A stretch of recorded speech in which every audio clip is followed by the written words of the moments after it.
Atenção que uma pastora também vai falar. Que lindo, né? Glória a Deus. Pastor muito precioso. Nós queremos, vocês podem tomar o seu assento, por favor. Para nós é uma alegria, não é? Mais uma noite aqui com vocês. E a gente vindo para cá, o Marcos falando, né? Poxa, amor, que bênção, né? Uma cidade, né? Assim, sendo tão abençoada por uma igreja fervorosa, né? E ele falando para mim, amor, irmãos tão preciosos, né? Todos vocês que nós podemos ter um contato mais de perto, né? Nós queremos dizer assim, vocês são muito preciosos, vocês... É lindo ver o amor de Jesus, né? O amor que vocês têm por Jesus. Então, que vocês continuem sendo instrumento de Deus, né? Nas ruas, daqui de dentro para fora, para que o povo fora continue vendo a luz de Jesus através de vocês. Foi um grande privilégio, uma honra conhecer vocês, né? Estarmos aqui esse fim de semana e repartir com vocês. Vocês marcaram a nossa vida também.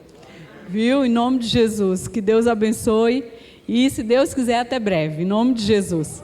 Nós vamos colocar o QR Code depois aqui para vocês, como falamos hoje, né, do Encontro Nacional de Casais em Águas de Lindóia, que os pastores já vão em junho. Eu costumo dizer que, eles já foram ano passado e vão de novo. Eu costumo dizer que uma igreja inteligente é aquela que encontra lugar bom para alimentar os seus pastores e manda eles para lá. Vocês são inteligentes, aí manda eles para lá para eles serem abençoados e aprenderem mais. Então, logo a gente vai colocar depois aqui o QR Code e os casais que quiserem participar, pode apontar a câmera do celular e encontrar lá o Encontro Nacional. Você faz a inscrição, nesse período ainda está com um pequeno desconto, tá bom? Deus abençoe e o pastor José e a pastora Rose mandam um abraço para todos vocês. Obrigado. Irmãos, boa noite. Mais uma vez a graça, a paz e o amor de Deus sobre o seu coração. Amém? Bom, vamos lá. Deixa eu falar dos livros, porque eu acho que tem alguns ainda, né? O desafio de se expor. Se você é uma pessoa que quer experimentar um processo de cura, de restauração, de libertação, em razão de algumas coisas que fraturaram, trincaram a sua alma, as suas emoções, os seus sentimentos, eu te encorajo a ler esse livro.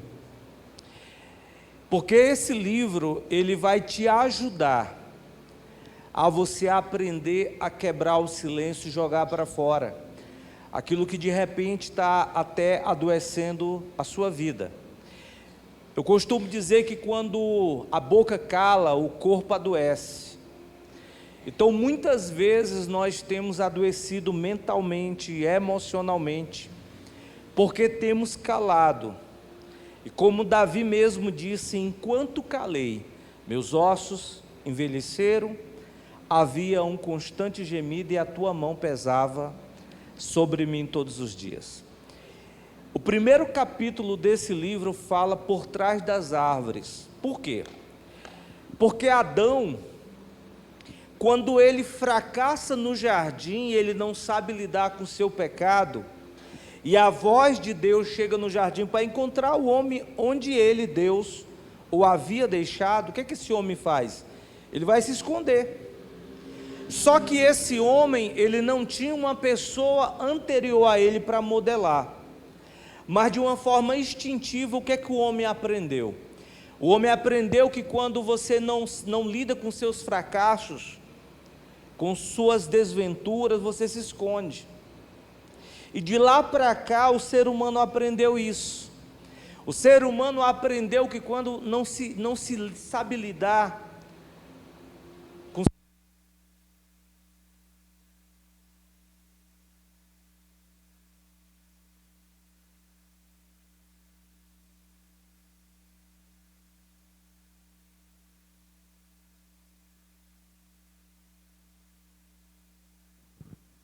Oi. Só tenta ver se volta para... para essa equalização que estava muito boa. Obrigado. Então, como eu disse, quando a gente não sabe lidar, a gente se esconde. Só que eu quero te dizer que se esconder tem um preço muito caro que ele vai cobrar. Porque Deus não criou o homem para estar de trás de árvores. Deus criou o homem para estar no lugar que Ele o havia criado. Então esse livro vai te ajudar nisso, tá? E esse livro aqui, gente, quem aqui ainda não casou e quer casar? Pode levantar a mão, gente. Quem ainda não casou e quer casar? Uai, você não quer construir uma família, não? Você não quer? Quem ainda não casou e quer casar? Então deixa eu falar uma coisa para você. Esse livro aqui, gente, é um livro, eu não tinha falado antes, pastor, mas esse livro é um livro híbrido. Por que, pastor, um livro híbrido? Porque esse livro, para aqueles que ainda não começaram essa jornada chamada casamento, que nós falamos ontem aqui para os casais, quando você lê, você vai poder vislumbrar essa jornada, embora ainda não esteja fazendo, e aí você, junto com a pessoa que Deus aí te der, quando vocês lerem isso aqui, vocês vão ter possibilidades de fazer essa jornada com muito mais alegria, né? Então, para você ainda que não casou, por favor, leia. Minhas filhas, eu acho que a minha filha que vai casar leu 2 vezes, não é? Para não errar na jornada. E para você que já está casado, mas você quer fazer essa jornada se tornar viável também. Eu acho que ainda tem, sei lá, 18, 19, não sei exatamente. Então, por favor, vai lá, adquire e vai abençoar a sua vida, amém? Queridos, eu queria que você abrisse sua Bíblia, sem delongas, no Evangelho de Marcos,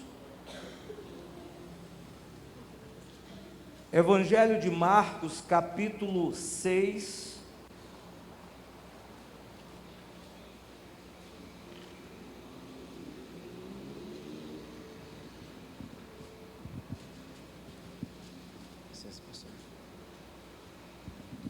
Oi, obrigado.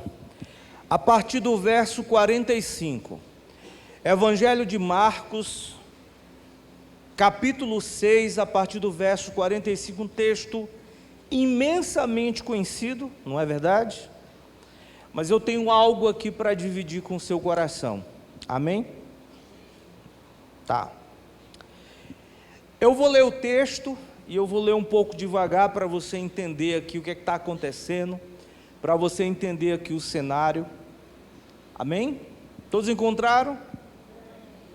Não sei qual a versão que você tem em suas mãos, mas eu vou ler aqui, diz assim: logo a seguir,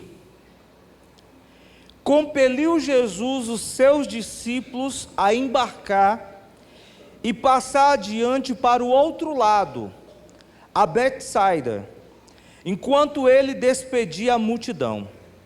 E tendo-os despedido, subiu ao monte para orar. Ao cair da tarde, estava o barco no meio do mar, e ele sozinho em terra. E vendo-os em dificuldade a remar, porque o vento lhes era contrário, por volta da 4ª vigília da noite, veio ter com eles, andando sobre o mar, e queria tomar-lhes a dianteira. Eles, porém, vendo-o andar sobre o mar, pensaram tratar-se de um fantasma e gritaram, pois todos ficaram aterrados à vista dele. Mas logo lhes falou, dizendo: tende bom ânimo, sou eu, não temais. E subiu para o barco para estar com eles, e o vento cessou. Amém? Escute, algo extraordinário tinha acabado de acontecer. Aquela multidão que estava ali Eles tinham acabado de serem alvos da glória de Deus. Eles tinham acabado de presenciar algo que até então não se tinha relatos. Jesus Cristo pegou alguns pães, alguns peixes e deu graça, e eles multiplicaram.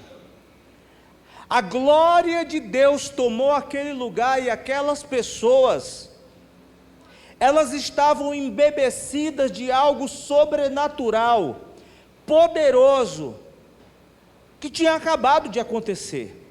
Uma multidão tinha sido alimentada. Aquelas pessoas, elas estavam pensando como é que aquilo aconteceu, mas elas sabiam que era algo sobrenatural. Então eu quero que você imagine o que estava acontecendo ali. Tinha acabado de acontecer algo miraculoso. E agora Jesus Cristo, preste atenção, eu quero que você imagine.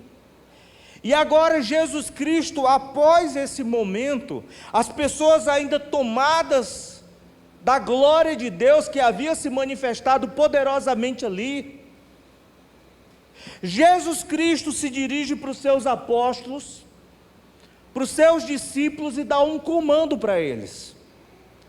O texto diz que logo a seguir, compeliu, Jesus ele deu um comando para aqueles apóstolos, ele diz: olha, desçam, entrem no barco, naveguem até a cidade de Betsaida. Jesus dá esse comando para eles. E o texto fala que enquanto os discípulos estão indo em obediência a esse comando, Jesus ele está despedindo a multidão.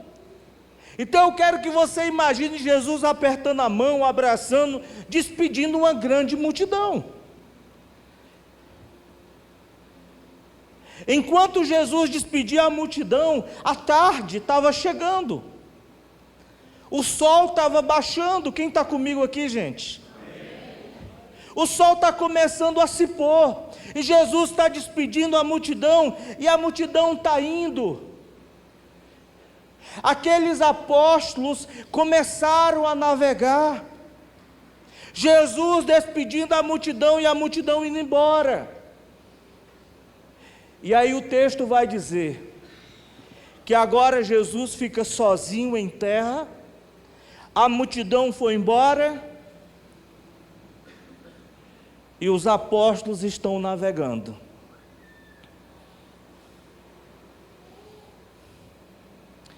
O versículo 46 diz: e tendo-os despedido, subiu ao monte para orar. Então a multidão indo para casa, os apóstolos navegando, e Jesus, depois de despedir essa multidão, de dar esse comando para os apóstolos, Jesus procura o monte, sobe nesse lugar, com que intenção? Com que intenção? Para orar.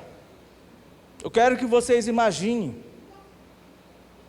E aí agora a tarde já não é mais tarde. Agora o sol se pôs, a noite chegou. O versículo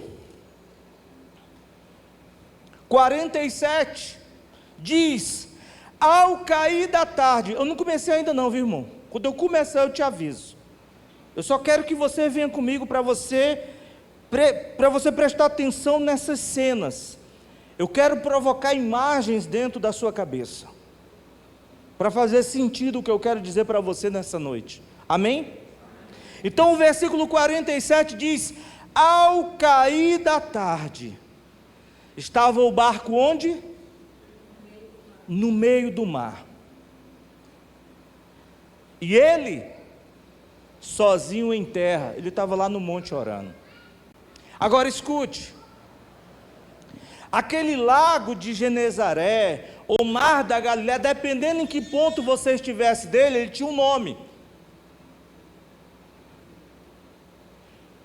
A metragem daquele mar era 22 quilômetros de comprimento por 12 de largura. Dependendo de onde você saía, virava o meio, virava 8, 7, dependendo de onde você saísse. O meio do mar seria o ponto de 7, 8 quilômetros da margem. Quem está me entendendo? Então diz que ao cair da tarde, a tarde se foi, Jesus está orando, o barco está lá no meio. Aqueles apóstolos já navegaram mais ou menos 7, 8 km, estão lá no meio.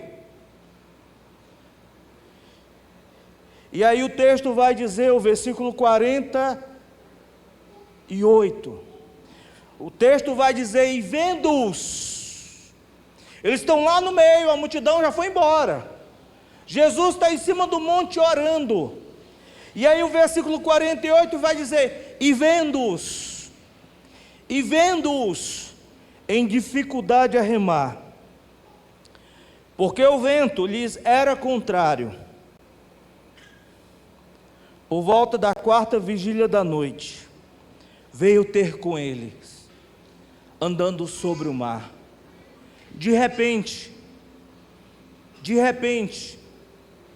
escute, Jesus, ele vê aqueles homens em dificuldade a remar, porque o vento era contrário, eles estavam impondo força, ali tinham pessoas que tinham perícia, destrezas, habilidades náuticas, sabiam navegar, mas o problema é que tinha um vento que jogava eles para trás, eles queriam avançar e o vento jogava eles para trás, eles estavam sendo açoitados pelas ondas e eles estavam lutando para chegar ao destino que era a cidade de Betsaida, a cidade da pesca.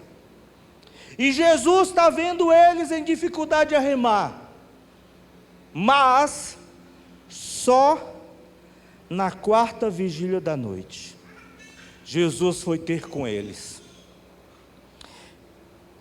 E aí de repente, gente, eu não sei se naquele dia tinha lua, ou se estava tudo escuro, pastor. Eu sei que Jesus, ele desce do monte, na 4ª vigília da noite, desce do monte, e vai se aproximando da praia, e vai andando ali na sua caminhada matinal, né?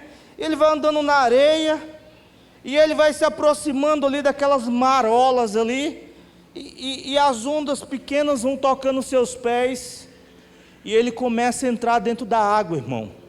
Só que ele não afunda. Ele começa a sua caminhada matinal sobre as águas. E ele vai dar lá uma caminhadinha de 8, 7 quilômetros até encontrar os apóstolos. E quando ele encontra os apóstolos, ou melhor, os apóstolos avista que tem alguém sobre as águas andando, diz que eles ficaram aterrorizados. Eles achavam que era um fantasma, eles ficaram tomados de pavor e de medo. O texto vai dizer que eles gritaram, e de repente Jesus se aproxima, Jesus quebra o silêncio,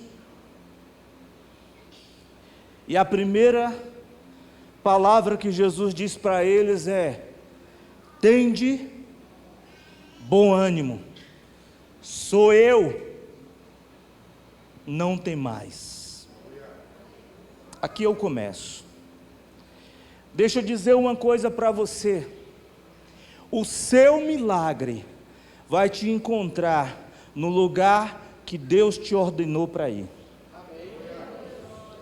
Você sabe quem foi que mandou aqueles homens entrar naquele barco? Você sabe quem foi que mandou navegar naquelas águas? Você sabe quem foi que mandou a direção? Não era Cafarnaum, não era nenhum outro lugar, era Betsaida. Você sabe quem foi que mandou? Foi Jesus Cristo. Eu quero dizer para você nessa noite que o teu milagre vai te encontrar exatamente onde Ele mandou você ir.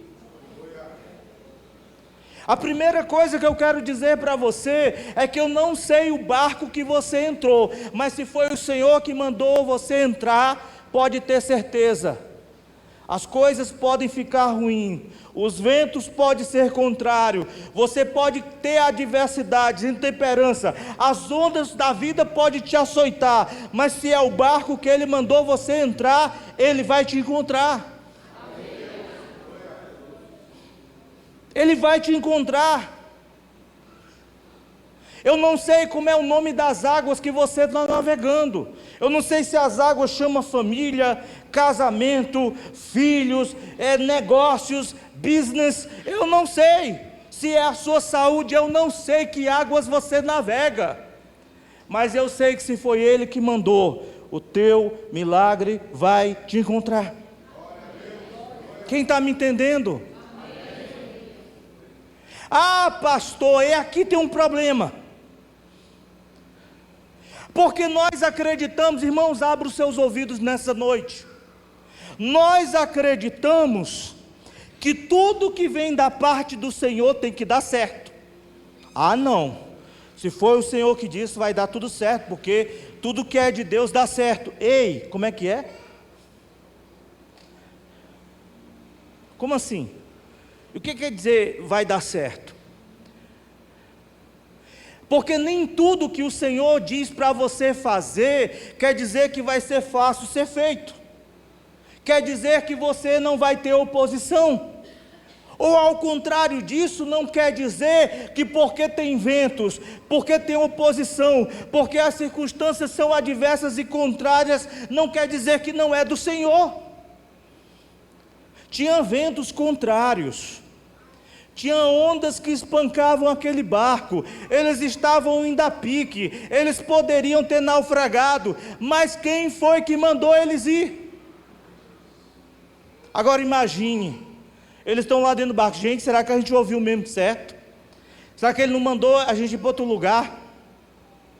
Porque a gente tem esse problema, a gente ouve a voz de Deus, aí começa a dar passos em obediência na direção que Ele diz que é para a gente ir, aí as coisas começam a dar errado, aí a gente começa a dizer, não pode ter sido Deus, não pode ter sido, porque se foi Deus, tinha que dar certo, se foi Deus, as coisas não podiam ficar assim. Você entende isso? Então nós temos um problema. Olhe para mim, irmãos, em nome de Jesus, nós temos um problema. O nosso problema é que a gente não sabe perseverar na direção que o Senhor tem nos dado. Muitas vezes o Senhor vai nos dizer nessa direção e vai ter problema, vai ter dificuldade, mas o teu milagre vai te encontrar. O teu milagre vai te encontrar. Mas vai te encontrar onde? No lugar que Ele mandou você ir. Sabe, gente, é porque a gente lê os textos bíblicos e a gente se emociona, a gente acha extraordinário, até nos inspira, mas vai pensar direitinho. Ah, a gente olha lá José do Egito, agora sendo governador, agora alimentando as nações, mas vai ver o processo que ele viveu. Não pode ser, pastor. Como assim? É propósito de Deus. Os irmãos jogam o cara na cisterna, depois tira, vende para os ismaelitas, igual um objeto. Uma mentira, dizem para os pais, aí depois vende no mercado público do Egito, aí vem um oficial, compra, aí o cara vai para a casa do oficial, a mulher lá inventa e difama ele, dizendo uma calúnia, o cara vai parar no calabouço, o cara fica de 11 a 12 anos preso, e no calabouço do Egito, irmão, não é essas prisão aqui não. Onde é que está Deus nesse negócio? Quem está me ouvindo aí? Uai, e não tem glória a Deus não, irmão, nessa hora? Não só dá glória a Deus só quando o negócio está... Não, irmão, tem que dar glória a Deus, sabe por quê? Porque o Deus de propósito faz a gente viver processos. O Deus de propósito faz a gente viver processos. E a gente começa a pensar assim, não, eu acho que não é Deus. Não pode ser Deus um negócio desse. Escute, Jesus estava lá em cima do monte e diz que os viu em dificuldade de remar. Agora, numa madrugada, irmão, ou num final de tarde, já à noite, de 7 a 8 quilômetros para frente, tem como um ser humano ver? Não tem, irmão, não tem. Só um filho de Deus mesmo podia ver.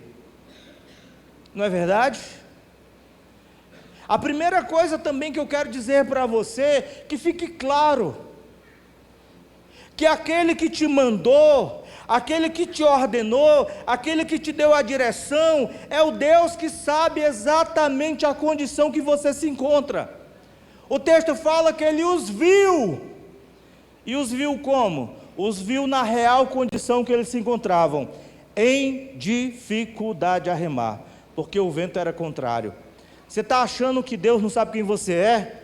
Quem não sabe quem você é sou eu. Quem não sabe a guerra, a luta, a batalha que você trava sou eu. Mas Ele, Deus, Ele sabe quem você é. Ele sabe quem é você, mulher, mãe, esposa. Você sabe quando você chora no travesseiro, sabe quando você entra dentro do banheiro para chorar. Ele sabe. Você pode dizer: meu marido não sabe, meus filhos não sabem, ninguém sabe o que se passa dentro de mim. Ele sabe.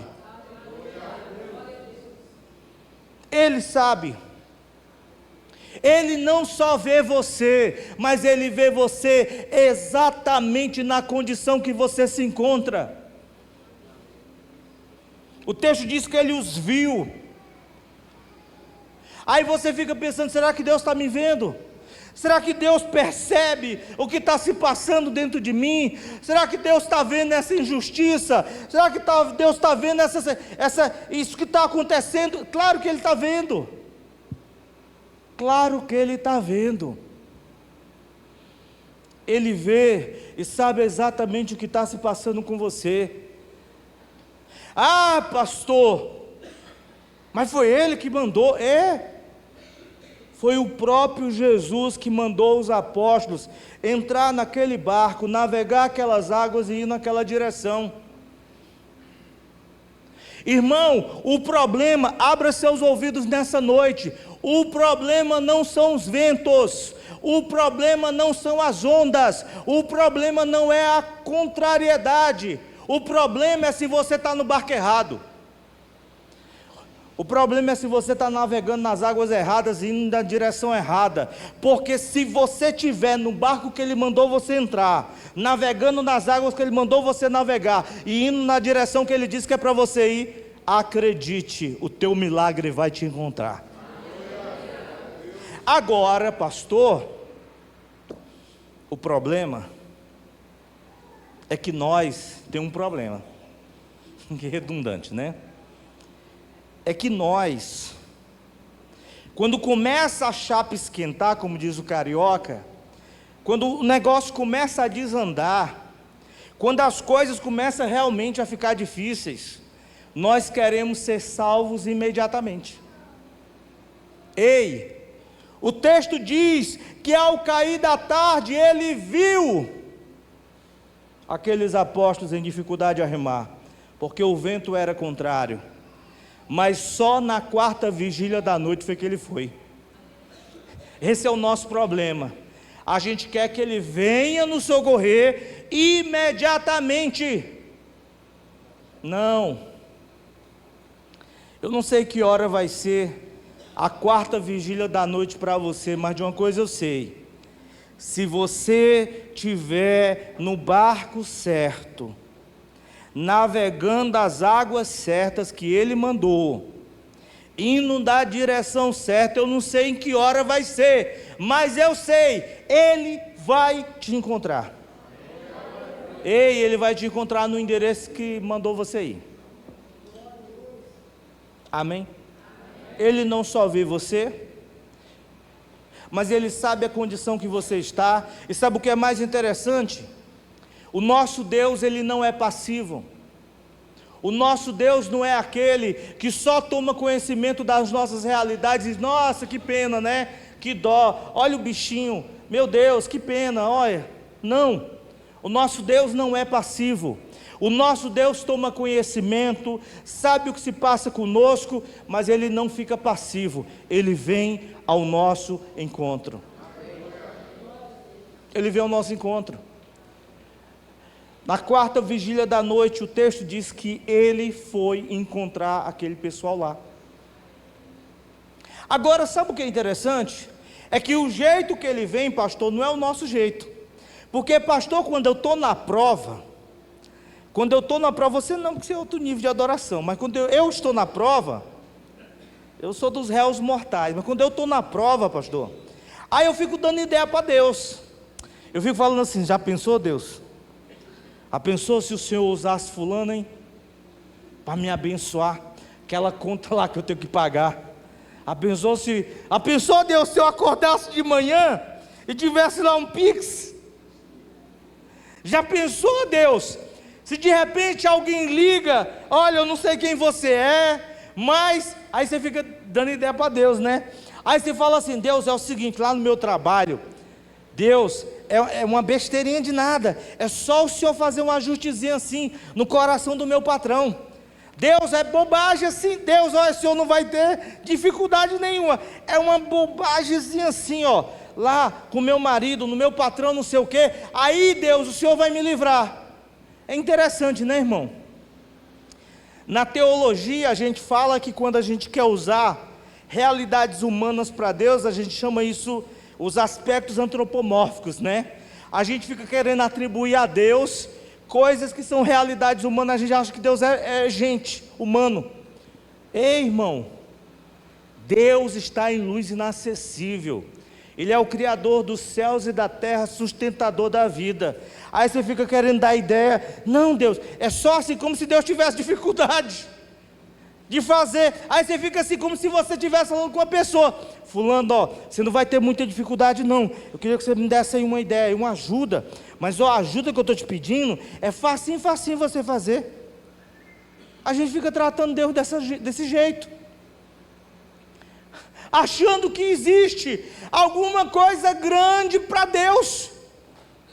Deixa eu te falar um negócio, não tem nada grande para Deus não, irmão. Você não tem que ficar dando ideia, ah, Deus, eu acho que se o Senhor usar fulano, cicrano, beltrano, se o Senhor fizer desse, irmão, escuta, nem Steven Spielberg teve tanta imaginação, irmão, como Jesus. Não, sabe por quê? Porque aqueles homens jamais imaginavam que o socorro e o milagre deles iria chegar andando sobre as águas. Você fica dando ideia para Deus. Gente, ó, eu poderia ficar aqui um tempo considerável falando para você quantas situações eu já passei.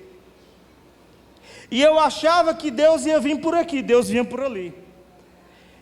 Eu achava que Ele vinha por frente, Ele veio por trás. Eu achava que Ele ia aparecer do lado, Ele vinha por cima.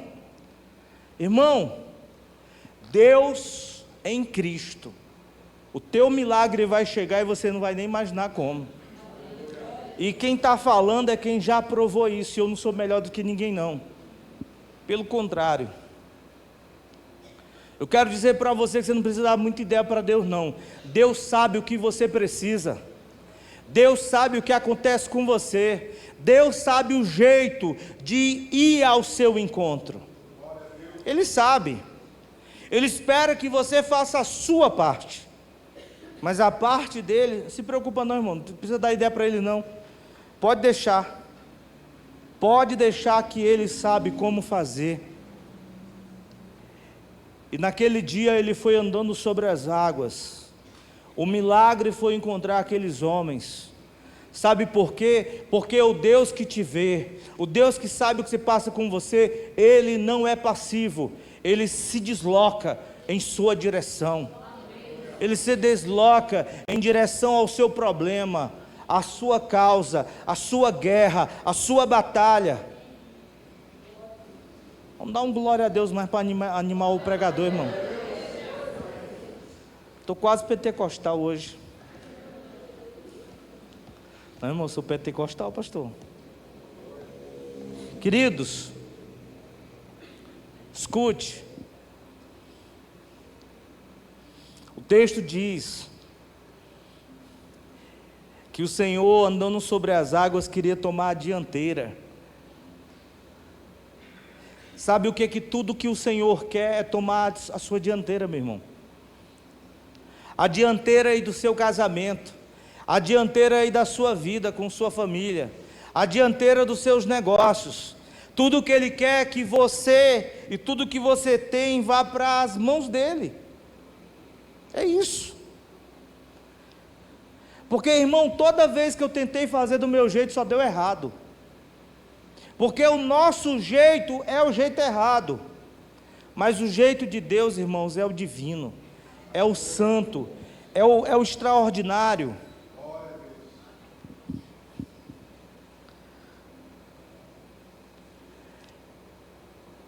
Ele vê você. Você tem que sair daqui hoje com essa convicção. Você não pode mais ficar chorando achando que Ele não está te vendo. Ele te vê. Ele sabe exatamente, nem você sabe muitas vezes o que está se passando com você. Ele sabe. Ele vai ao teu encontro, mas Ele vai de um jeito sobrenatural. Ele quer tomar a dianteira, mas não esqueça, o teu milagre vai te encontrar na direção que Ele mandou você ir. A única pergunta que você tem que questionar é: foi esse barco mesmo que Ele mandou eu entrar?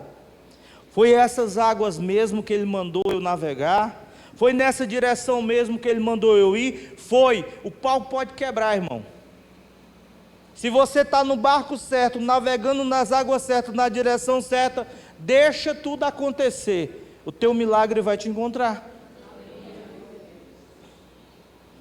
Independente do que aconteça, das circunstâncias.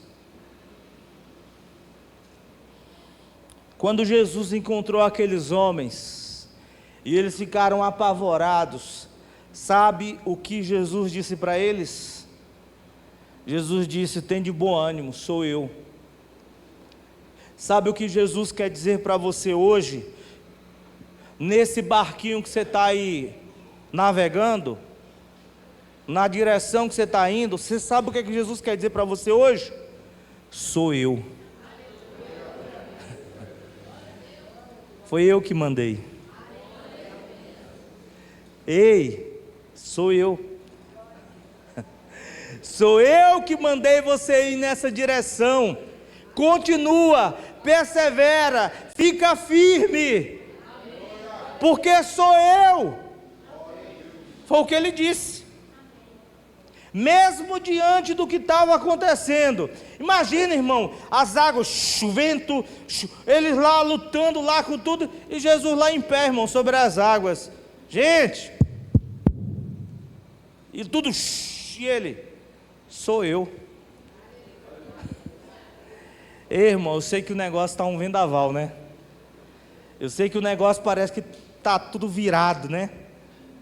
Pastor, você não sabe, parece que passou um furacão. Ele está dizendo para você nessa noite: sou eu.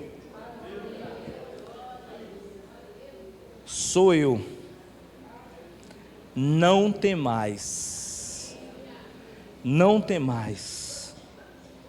Não tem mais. Agora,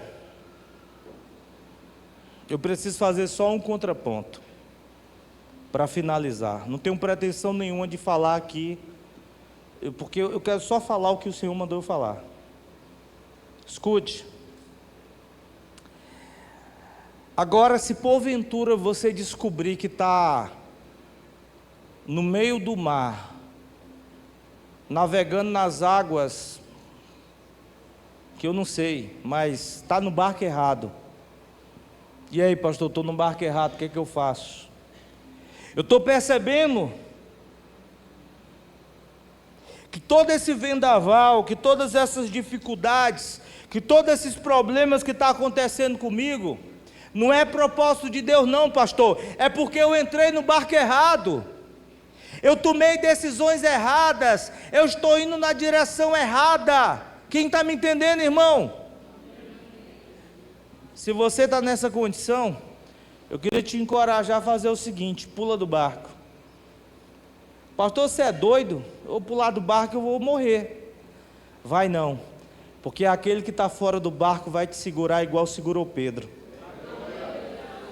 Eu queria chamar o louvor aqui. Ele não vai deixar você afundar. Se o mar me submergir, a tua mão,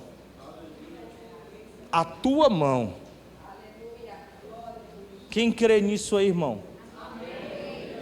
Quem crê que o Senhor pode estar dizendo para você nessa noite: sou eu. Você crê nisso? O que você precisa é entender que o problema que está se passando com você não pode ser a grande questão, porque se foi Ele que mandou, se foi Ele que ordenou, se essa é a direção dEle, fica onde você está, fica do barco que você está, irmão, não pula não. Se o barco é Ele que mandou, pula não, não pula desse casamento não, não pula dessa família não. Não pula não, irmão, porque aí se você pular, você se lasca, porque o barco é o certo. Fica aí e deixa o milagre chegar. Sabe por quê? Porque aqui no versículo 50, ele diz: e subiu para o barco para estar com eles, e o vento cessou. Eu posso te dar um conselho nessa noite: deixa ele subir no teu barco. Fique de pé. Eu quero dar esse conselho para você. Deixa o vento soprar, deixa as ondas espancar esse barco, mas convida ele para entrar, convida ele para subir nesse barco, porque o texto diz que quando ele subiu, o vento